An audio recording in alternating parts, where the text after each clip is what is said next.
Germany's foreign minister says the country is now ready to support an embargo of Russian oil imports as part of a new sanctions package, a measure it has thus far resisted. EU members are keen to end fossil fuel imports from Russia.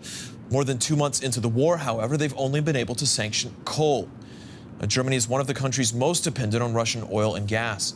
The government has warned, however, that fuel embargoes are likely to push up consumer prices. Now, here's what German Foreign Minister Annalena Baerbock had to say about an oil embargo. We're pushing within the EU to quit Russian oil together as Europeans in the EU's sanctions package.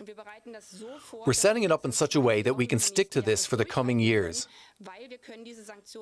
The sanctions will stand until international law has been obeyed in every way, and that means Russian troops have been pulled out of Ukraine. I'm joined now by Claudia Kempfert. She's an economist with the German Institute for Economic Research in Berlin. Claudia, thanks as always for coming on to the show. It's often said that oil is especially damaging to Russia. That is, an oil ban would be especially damaging to Russia.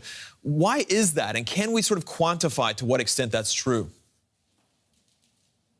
Yeah, I mean, that's true because Russia is very dependent on the income of the oil selling, and that is the largest part of the income they get. So the revenues are very, very high.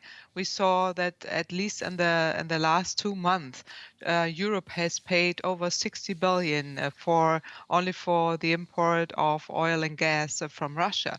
So on the other side, Russia is very dependent on this income and gets the largest part from the oil exports, and this is why I think it's a valuable sanction, and it will hurt Russia as well. At the same time, it's likely to hurt here locally when we look at prices. Now, of course, this is a different kind of damage when we talk about, in the aspect of an entire war, but local prices will rise. That's what the economy minister said today.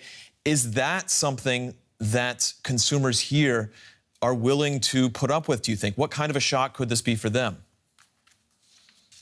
Well, of course, the oil price will increase because of such kind of embargo, but it's also increasing because of the war. And it should be our interest to increase the chance that the war is at least ending very soon.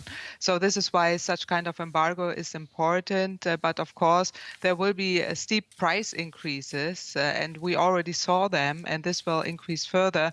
And that means also gasoline prices will increase, and the government is already in Germany is reacting, and in other countries as well, to help consumers by paying a certain amount of money, but also by reducing the gasoline price, which is to our opinion, the wrong way, because we should support the energy saving and not the energy consuming.